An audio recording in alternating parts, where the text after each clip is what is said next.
Action. Welcome to Coaches Weekly. I'm CJ Sumner here with head men's coach Randy Rogers. Cougars winning an exciting one in Milwaukee against Wisconsin Lutheran. Coach, that's a big win early in the season, taking down Wisconsin Lutheran 89-85. Especially at their place, and I'd known they hadn't beaten them for a while, and we knew they were going to be a good team, one of those teams in that playoff position possibly. So we're looking at those games one at a time. So that was a big win. Now we have to talk about right off the bat, Kylan Anderson. I know he has only been here 2 years, and you've only had a handful of games with him. But what's it mean for a college player to reach 1,000 points in his career? Well, it means he's scoring a lot, and he's an offensive machine. He's especially this year. I mean, his scoring average hasn't been near what it is this year, and he's consistently helping us. I mean, his low game's been 28, his high game's been 38 in 4 games, and that's pretty impressive. Now, other players definitely got involved in this game. Cougars in foul trouble early in this one, early and often, you can say. Mike Walmer, Cougar Male Athlete of the Week, 18 points, really put together a full performance that we've come to see of Mike over the last couple seasons. Yeah, I was waiting for his breakout scoring game, and that was it. Came at a perfect time for us because you had other guys, as you said, in foul trouble. You know, Chris Claybon's getting double figures for us, but I think he may have had 2 for the game.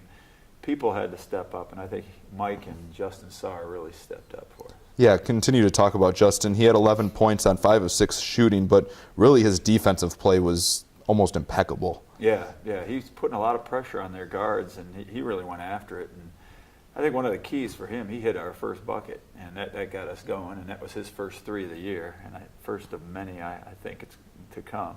But defensively, yeah, he got his hand on the ball, he was trapping. He did a nice job. How do you guys work? As we talked to Mike in his interview today, he said he thought you guys were in such better shape than the Wisconsin Lutheran team that you guys were able to run them down basically at the end of that game. A number of guys were saying that on the bench. I don't think they run as much as us. We do take pride in our running, and we time everything. That's the key. We don't just do 4 laps or four times up and down. They got to do it in a certain amount.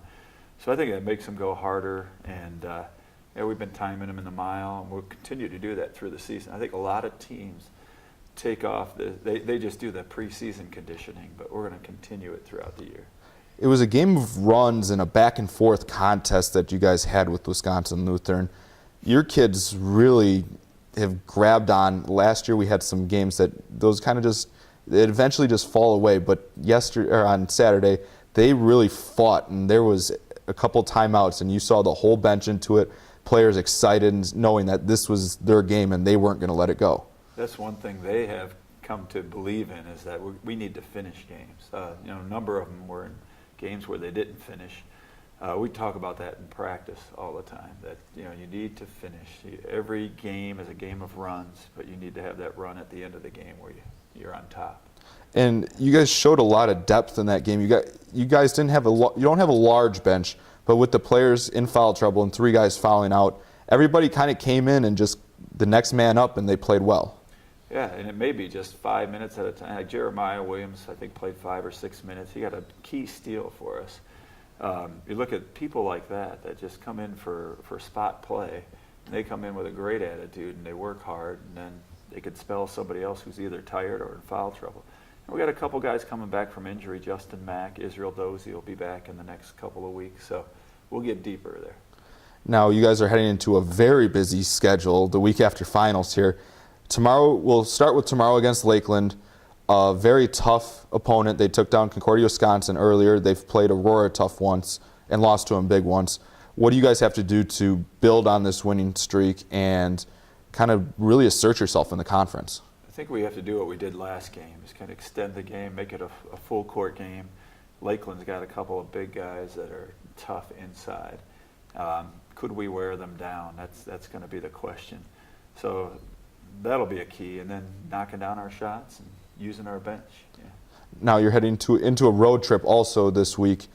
Going to Edgewood on Saturday, a rematch of a great game here at Geisman a couple weeks ago, and then a perennial powerhouse, a WIAC school, UW-Whitewater on Sunday, a back-to-back contest.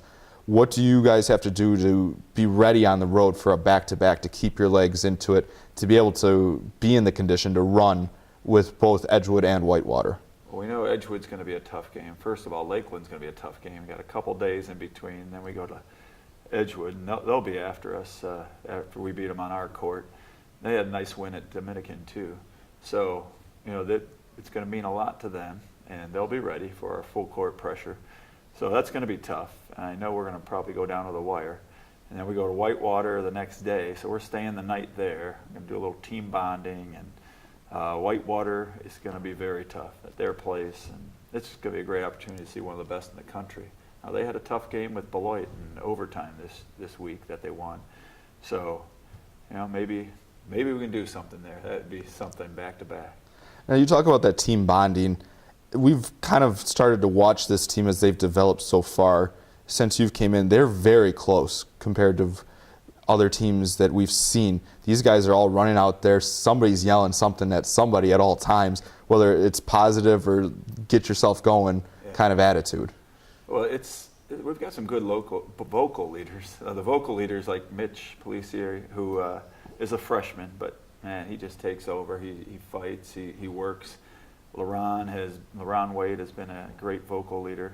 You'll see that from Israel Dozie as he comes back too. And it's those guys that say the right things, get people fired up, and people are believing in what we do. That's a good thing.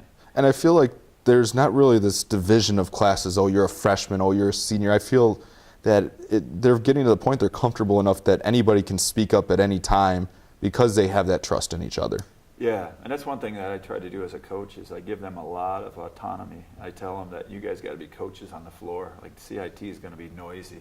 No people are going to be able to hear me from the bench. So you got to take everything we do into practice and take it into the game. And everybody should be a coach on the floor is what I try to tell them. And I think they're starting to buy into that too.